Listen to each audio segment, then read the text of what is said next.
बिस्मिल्लाहिर्रहमानिर्रहीम। अस्सलाम वालेकुम। नॉवलेक्स ऑफिशियल में खुश आमदीद। नावल मेरी वफ़ा पे हक हुआ तेरा बाय उम्मे इमामा की किस्त नंबर 3 लेकर हाजिर हुई हूँ। उम्मीद करती हूँ आप सबको पसंद आएगी। वीडियो शुरू करने से पहले अगर आपने अभी तक मेरा चैनल सब्सक्राइब नहीं किया तो बराए मेहरबानी चैनल को सब्सक्राइब करें, बेल नोटिफिकेशन को ऑन कर लें ताकि हर आने वाली नई वीडियो आप तक बआसानी पहुँच सके।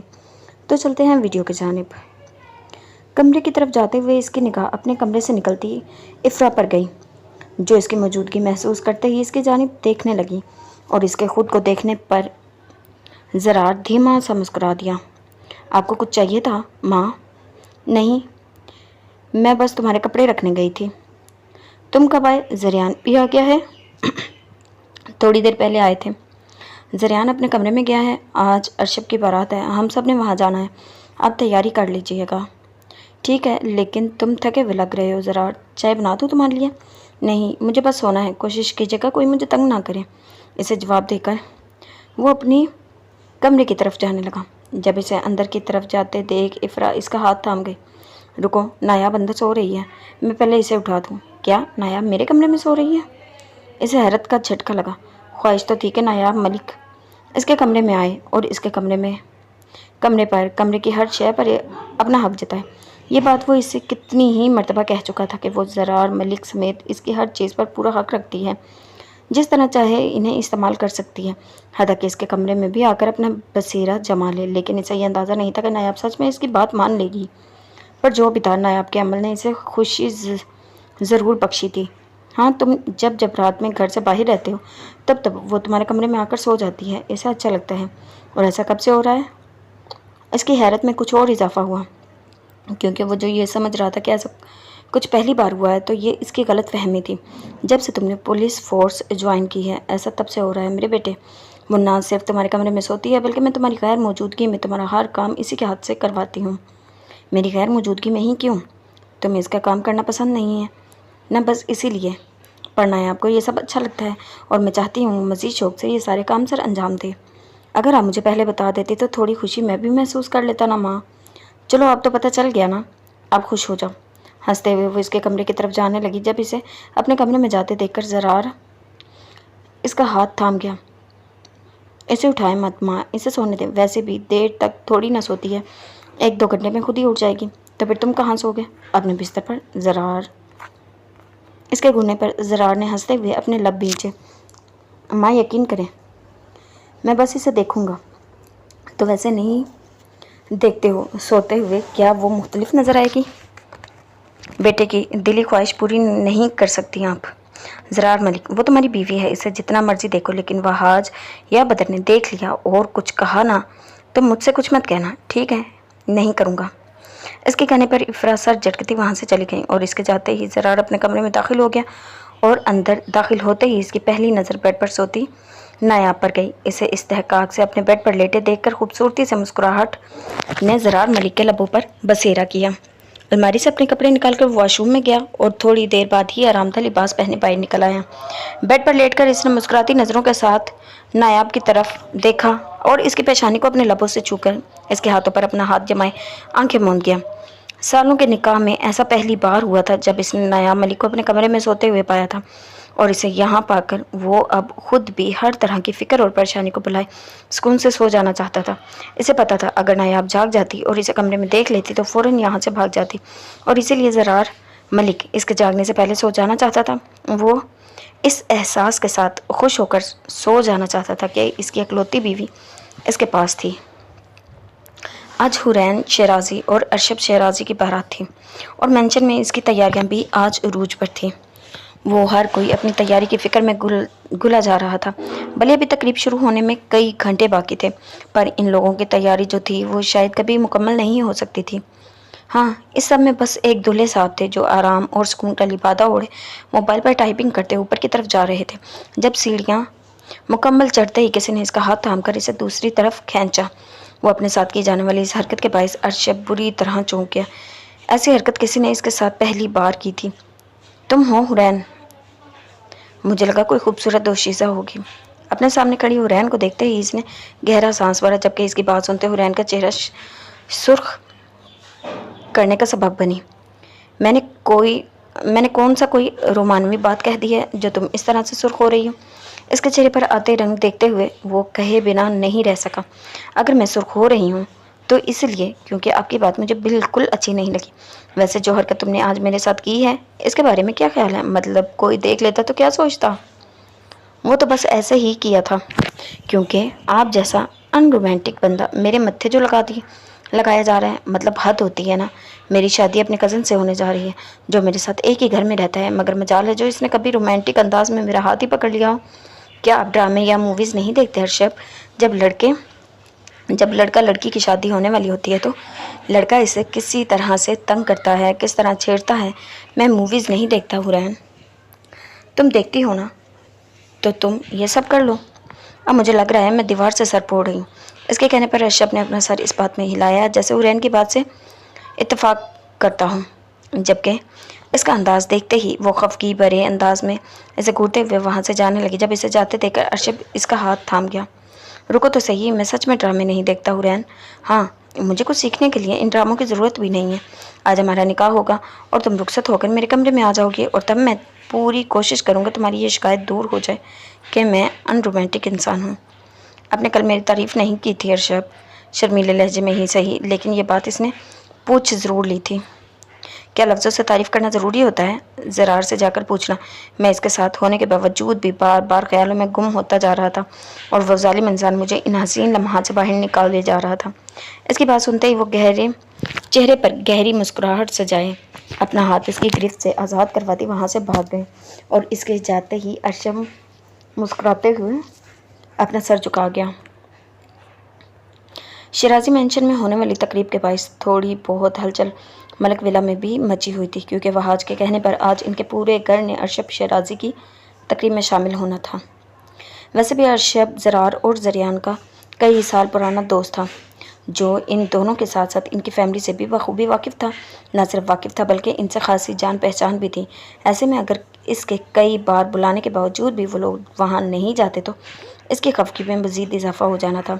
जहाँ बाकी सब अपने अपने कमरों में तैयार हो रहे थे, वहीं नायाब भी अपने कमरे में बैठी यही काम अंजाम दे रही थी। इसके सर पर खड़ी सबरीना इसे तैयार करने की कोशिश कर रही थी, लेकिन वह लड़की थी जो सुकून से बैठ ही नहीं रही थी। यहाँ सबरीना ने मेकअप नामी शय इसके चेहरे पर लगाई और वहाँ नायाब बदर उठ बैठी, ये देखने की गर्ज से कि इसकी माँ ने इसके चेहरे पर अगला अमल कौन सा सर अंजाम दिया है। तुम खुद तैयार हो जाओ लड़की, मुझे तंग करके रख दिया है तुमने। इसके झुंझला कर कहने पर नायाब ने मुंह बनाकर इसकी जानिब देखा। ऐसे क्यों कह रही हैं? मैं तो बस अच्छा तैयार होना चाह रही थी। आज मैं ज़रार के साथ इनके दोस्त की शादी पर जाऊंगी, मुझे अच्छा दिखना चाहिए ना। इसके मुस्कुरा कर कहने पर सबरीना बस सर झटक कर रह गई थी। ज़रार कहता था कि नायाब छोटी है और जब तक वो अपने रिश्ते को समझने के काबिल नहीं हो जाती तब तक वो रुखसती नहीं करवाएगा। अब ज़रार मलिक को जाकर कौन बताए कि इसकी बीवी इतनी कम अकल और अपने रिश्ते से लापरवाह भी नहीं जितना वो इसे समझता था। बस बात यह थी कि वो इसके सामने इन बातों का इजहार नहीं कर पाती थी, जिनका सबरीना और रिफ्रा के सामने कर देती थी। ठीक है, तो अब सुकून से बैठ जाना, वरना मैं यहाँ से चली जाऊँगी।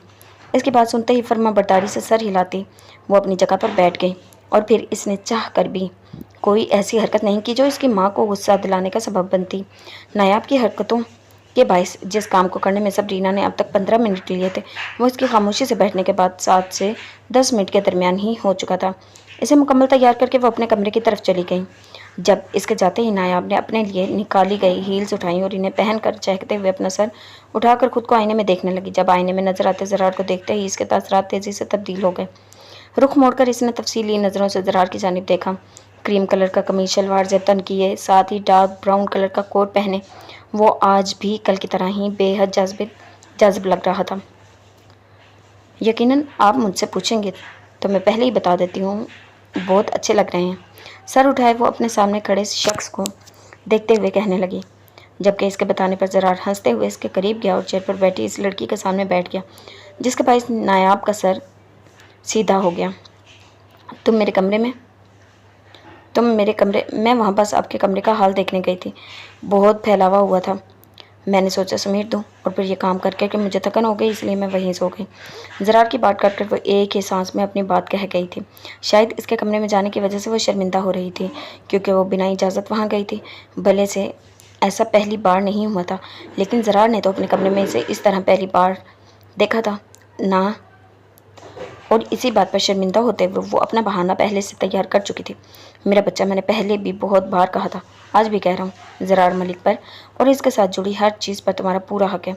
जानती हो, आज तुम्हें अपने कमरे में पाकर मुझे बहुत खुशी हुई थी, और जितने इस्तेहकाक से तुम बेड पर सो रही थी, इस चीज़ ने मेरी खुशी में मज़ीद इजाफा किया था। इसलिए आज के बाद कभी ऐसी बातों पर शर्मिंदा मत होना। इसका चेहरा अपने हाथों के प्याले में भरे वो नर्म लहजे में कहता जा रहा था, और नाया मलिक तेज़ धड़कते दिल के साथ इसका कहा जाने वाला हर लफ्ज़ गौर से सुन रही थी। बहुत प्यारी लग रही हो, बहुत ज़्यादा। अपना चेहरा इसके करीब किए वो शिद्दत से इसके माथे पर अपने लब रख गया, और इसका अमल पाते ही नायाब अपनी आंखें मूंद गई। इस हसीन लम्हे की कैद से ज़रार मलिक कभी बाहर ना निकलना चाहता था। शायद कुछ ऐसा ही होता अगर इसके कानों को ज़रियान मलिक की आवाज़ ना सुनाई देती।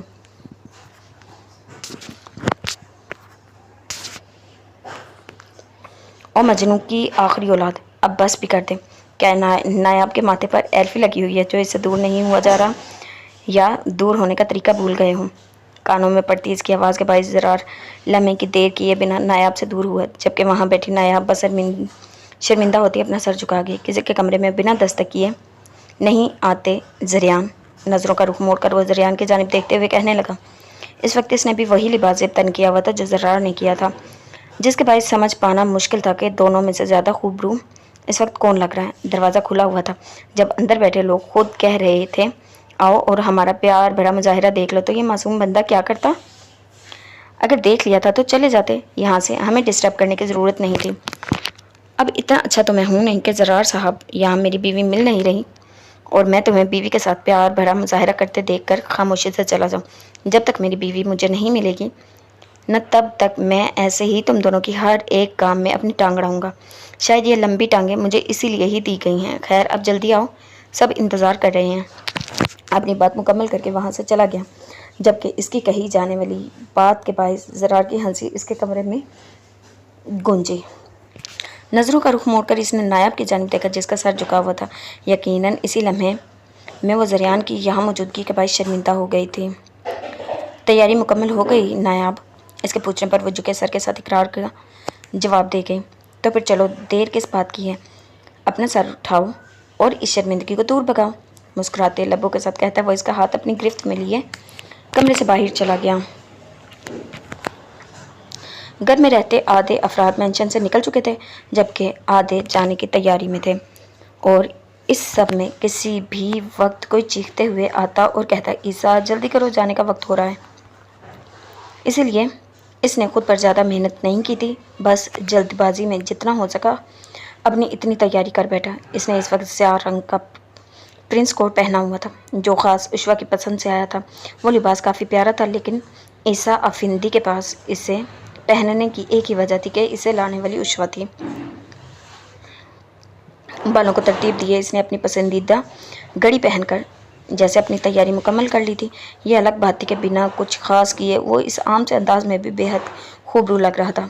ईसा, उश्वा की आवाज़ पर इसने नज़रों का रुख मोड़कर इसकी जानिब देखा, और बनफशी रंग के लिबास में मलबूस इस गुड़िया को देखते ही ईसा के लबों पर खूबसूरत सी मुस्कुराहट बिखर गई। क्या हुआ?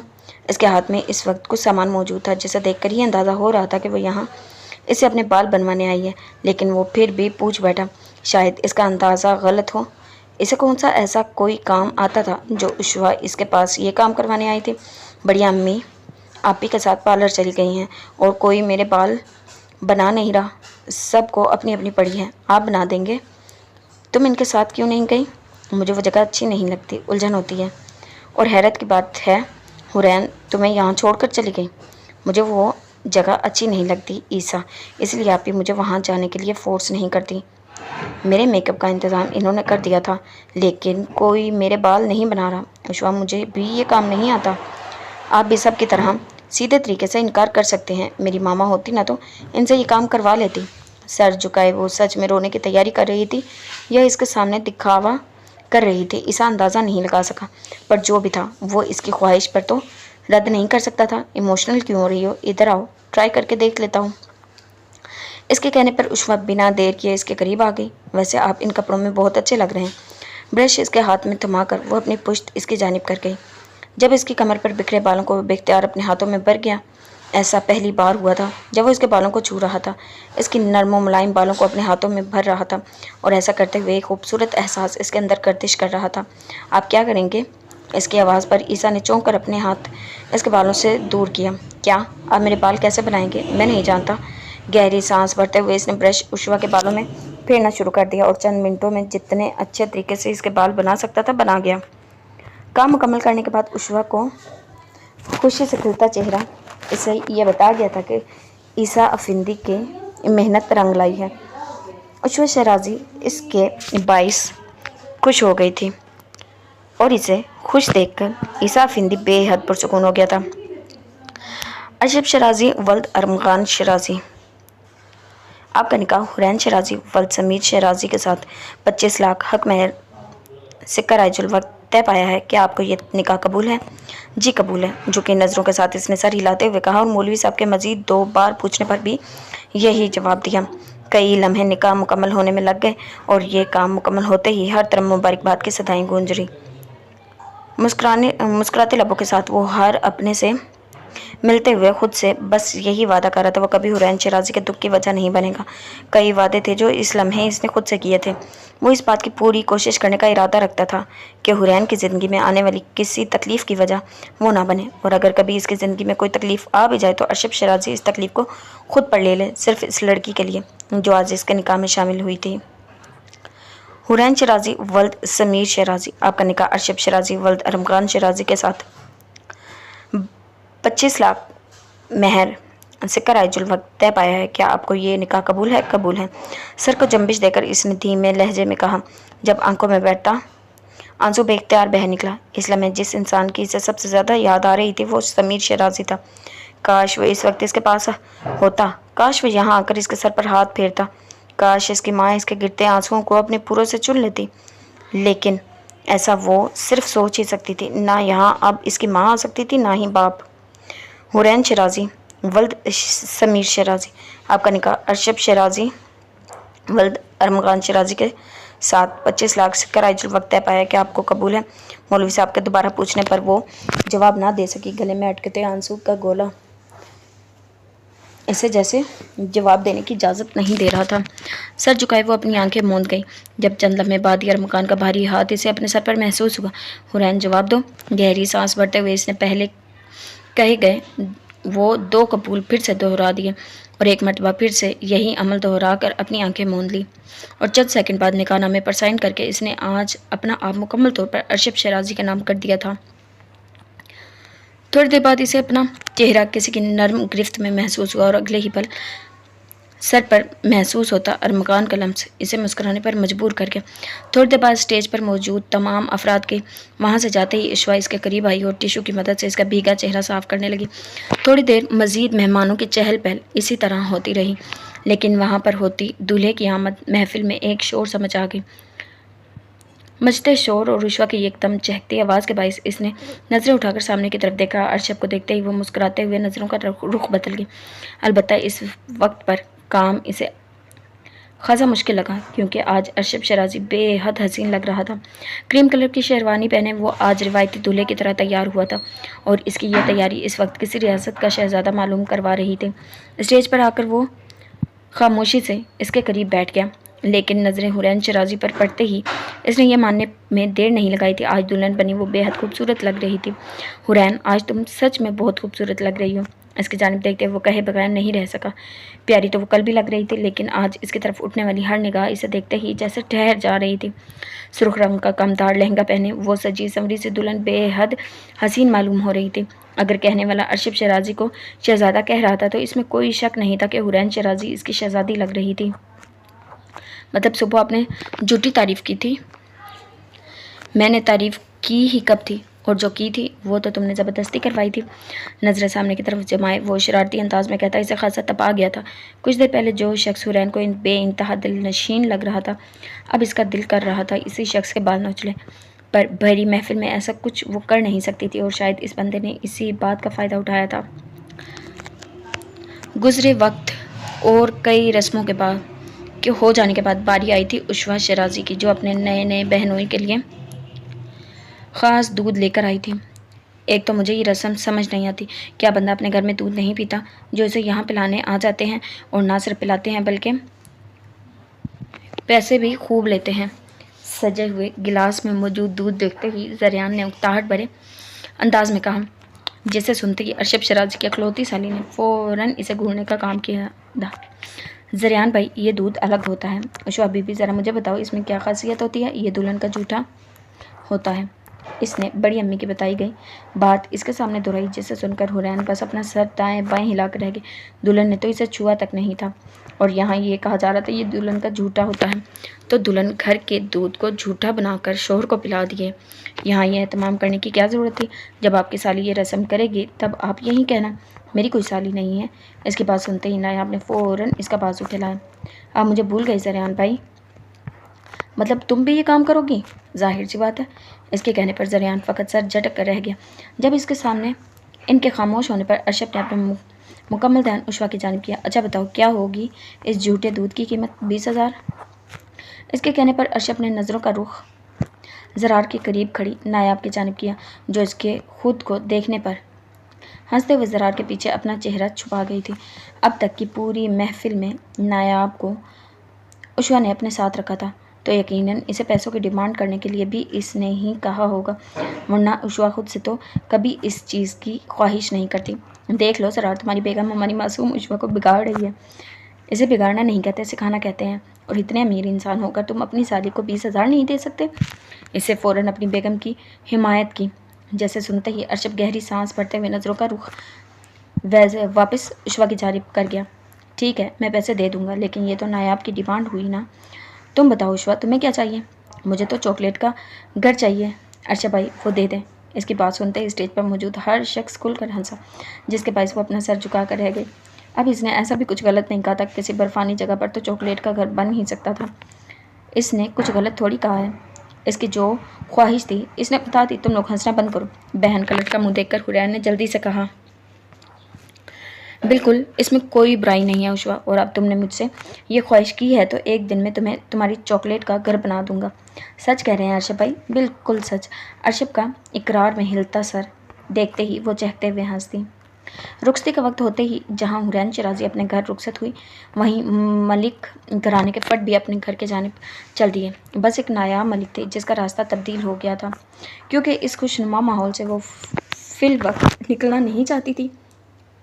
इसे मज़ीद रस्में देखनी थी, इस शोर शराबे में हिस्सा लेना था जो दुल्हन के घर पहुंचते ही होने वाला था।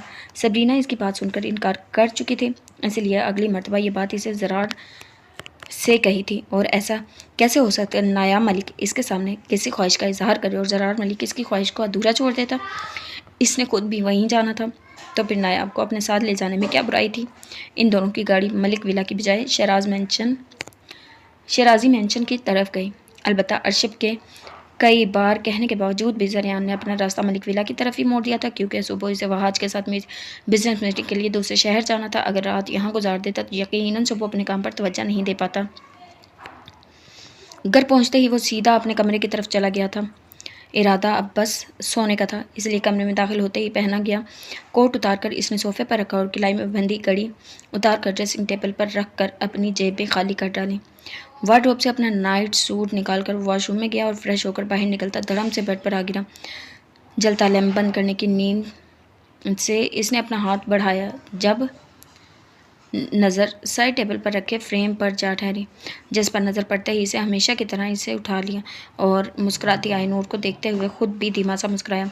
नहीं जानता आईनूर कि तुम कहाँ हो, पर मुझे यकीन है कभी न कभी मैं तुम्हें ढूंढ ही लूँगा।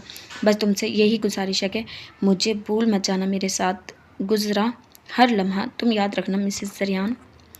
धीमे लहजे में कहते हुए इसने फ्रेम साइड पर रखा और साइड लैंप ऑफ करता अपनी आंखें मूंद गया। घर पहुंचकर भी रस्मों का एक ना रुकने वाला सिलसिला फिर से शुरू हो गया। लम्हे गुजरते गए, लेकिन ख़वातीन का ये काम था जो ख़त्म होने में ही नहीं आ रहा था।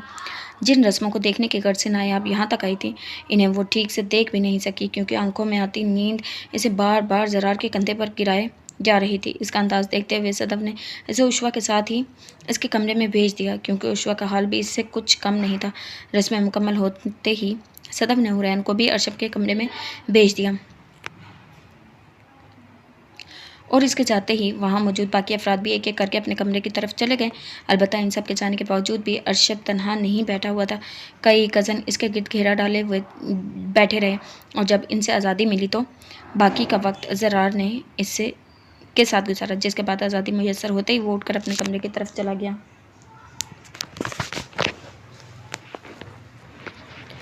हमेशा सादगी से सजने वाला कमरे का मंजर आज खासा बदला हुआ था। फूलों की महक इस कमरे को खासा रोमानवी बनाने का सबब बन रही थी, जबकि हर तरफ से बंद की गई रोशनी के बावजूद भी जलती कैंडल्स कमरे में रोशनी पैदा करने का काम सर अंजाम दे रही थी। कमरे में दाखिल होते ही अरशद ने एक नज़र अपने सजे हुए कमरे पर डाली, जब नज़र इसी कमरे का हिस्सा बनी हुरैन पर डाली। मुझे तुमसे क्या बात करनी चाहिए हुरैन? इसके करीब बैठते हुए नजरें इसके चेहरे पर टिकाए शरारती अंदाज में पूछने लगा, जिसे सुनते ही हुरैन अपना सर उठाकर इसकी जानिब देखने लगी। पता नहीं ये मासूम बंदा मेरे नसीब में ही क्यों लिखा गया है, जिसे ये भी नहीं पता कि शादी वाली रात अपनी दुल्हन से क्या बात करनी चाहिए। इसकी खफकी भरे अंदाज पर अरशद की बेसाख्ता हंसी गूंजी। मैं सच में नहीं जानता, बचपन से आज तक हम बातें करते आए हैं, लेकिन आज मुझे वाकई में समझ नहीं आ रही कि मुझे तुमसे क्या बात करनी चाहिए। अच्छा, पर आप तो मुझे बताने वाले थे ना? क्या? इसने नासमझी भरे अंदाज में पूछा। यही कि मैं गलत हूँ और एक बहुत रोमांटिक इंसान हूँ। इसकी याद दिलाने पर अरशद की हंसी में मज़ीद इजाफा हुआ। बेड से उठकर इसने साइड ड्रॉर खोली और अंदर रखा मकबली केस उठाकर वापस इसके करीब आ बैठा। बॉक्स खोलकर इसने अंदर मौजूद सोने के कंगन बाहर निकाले और हुरैन का हाथ थामे इसकी कलाई में मौजूद सारी चूड़ियाँ उतारकर अपने खरीदे गए कंगन इसकी कलाई में पहना दिए। बहुत खूबसूरत है, आपका शुक्रिया। ये तुम्हारा हक था, इसके लिए शुक्रिया अदा करने की ज़रूरत नहीं, मेरे तो और भी बहुत से हकूक़ हैं। इसकी बात का मतलब समझते ही अरशद ने सर को हौले से इस बात में हिलाया। इस मामले में मैं थोड़ा कम अकल हूँ।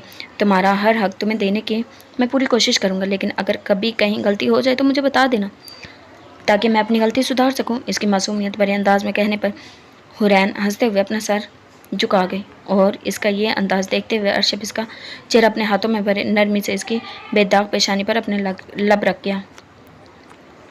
इस वक्त मेंशन में रहते तमाम फ़र्द डाइनिंग हॉल में बैठे अपना नाश्ता करने के लिए पहुंच चुके थे। अलबत्ता अरशद और हुरैन अभी तक वहां पर नहीं आए थे, ना ही किसी ने इन्हें जगाने की जहमत की थी। जब नींद पूरी हो जाती तो खुद उठकर आ जाते। उशवा, जाओ ईसा को भी बुला कर ले आओ। केतली टेबल पर रखते सदफ उशवा की जानिब देखते हुए कहने लगी, जो नाश्ता ना मिलने के बायस अपने खाली प्लेट में कांटा बजाने का काम सर अंजाम दे रही थी। रोज़ भी तो वो खुद आते हैं बड़ी अम्मी। हाँ, लेकिन इस वक्त तक तो आ जाता है ना, आज नहीं आया। जाओ देख कर आओ, इसकी तबीयत तो ठीक है। अच्छा, जा रही हूँ। सर को जम्बिश देती वो भागते हुए ईसा के कमरे की जानिब चली गई। बंद दरवाज़ा इसने 2 से 3 बार खटकाया, लेकिन अंदर से कोई जवाब ना मिलने पर लाख घुमाती खुद ही अंदर घूम गई। दरवाज़ा खोल गई। अंदर का मंजर आम दिन से थोड़ा मुख्तलिफ था। जो ईसा इस वक्त तक डाइनिंग टेबल पर मौजूद होता था, आज वो अब तक नींद में डूबा हुआ था। शायद बाकी सब की तरह वो भी अपनी इस नींद को पूरी कर रहा था, जो शादी के बायस पूरी ना हो सकी। इनसे ज़्यादा एक्टिव तो मैं हूँ। रात को देर से सोई, फिर भी अपने टाइम पर जाग गई। खुद से बड़बड़ाते हुए वो भागने के अंदाज में इसके करीब गई और चीखते हुए इसका बाजू ज़ोर से हिलाने लगी। ईसा! इसके तेज़ लहजे में पुकारने पर ईसा ने नींद से भरी आंखें खोलकर इसकी जानिब देखा और इस पर नज़र पड़ते ही हमेशा की तरह मुस्कुराहट ने ईसा अफिंदी के लबों पर बसेरा किया। ईसा, बोलो जाने ईसा। मुस्कुराते लबों के साथ कहते हुए वो उठ कर बैठा, लेकिन अपने कहे लफ्ज़ों पर गौर करते ही इसकी मुस्कुराहट सिमट गई। इसने उशवा के सामने ऐसा कुछ नहीं कहना चाहिए था, गलती से भी नहीं। वो इसके मुताल्लिक क्या सोचती? आपने अभी क्या कहा? कुछ खास नहीं, तुम बताओ क्या कह रही थी? आप आज इतनी देर तक क्यों सो रहे हैं? हाँ, बस आज आँख नहीं खुली। क्या कुछ हुआ है? आंखें मसलते हुए इसने फिर से पूछा। मैं आपको उठाने आई थी। वैसे मुझे बड़ी अम्मी ने यहाँ भेजा है और मुझे लगा तुम खुद भी मुझे देखने आई होगी, ये सोच करके कहीं मेरी तबीयत तो नहीं ख़राब। पर तुम्हें तो यहाँ सिर्फ सदफ मोमानी ने भेजा है, मतलब तुम्हें मेरी कोई फ़िक्र नहीं। शरारती अंदाज में कहते हुए वापस बिस्तर पर लेट गया। मुझे आपकी फ़िक्र है ईसा, आपको देखने भी तो मैं ही आई हूँ ना। ईसा की बात सुनते ही वो जल्दबाजी में कह उठी, ये जाने बगैर कि इसकी बात ने ईसा अफिंदी को किस कदर राहत बख्शी थी। अच्छा, मुझे एक बात बताओ, तुम्हें अगर चॉकलेट हाउस चाहिए था तो तुमने मुझे क्यों नहीं बताया? उठकर बैठते हुए वो अपना ध्यान मुकम्मल तौर पर इसकी तरफ कर गया था। मुझे लगा सब मेरा मजाक बनाएंगे। कल अरशद भाई ने पूछा तो मैं बेख्तियार कह उठी, लेकिन अगर मैं मांगती तो क्या आप मुझे दे देते? अगर तुम मुझे मांगती तो मैं ज़रूर देता। तो फिर कब दे रहे हैं आप मुझे? ईसा की बात सुनते ही वो चहकते हुए पूछने लगी, अब मैं क्यों देने लगा? तुमने अरशद भाई से मांगा है तो अब वो ही देंगे ना। ईसा मजाक ना करें, बताएं मुझे मेरा हाउस कब मिलेगा। बहुत शुक्रिया ईसा।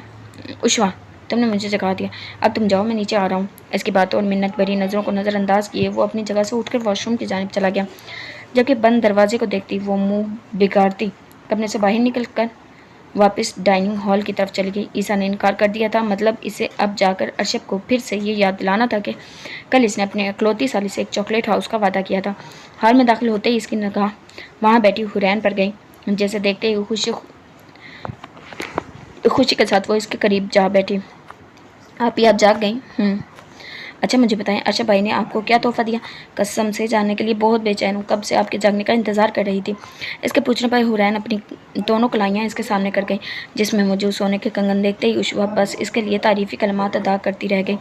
इसका ध्यान नाश्ते पर लगाकर हुरैन ने अपनी नज़रों का रुख दुरुस्त किया। जब नज़र एक कतार में बैठे लोगों पर गई और वहाँ बैठे अपने दीगर कज़न्स की आंखों से किए गए इशारे समझते हुए सर झुकाए बस अपनी मुस्कुराहट जब्त करती रह गई। जी तो जनाब, ये थी हमारी आज की एपिसोड। उम्मीद करती पसंद आई होगी। मिलते हैं नेक्स्ट एपिसोड के साथ। अल्लाह हाफिज़।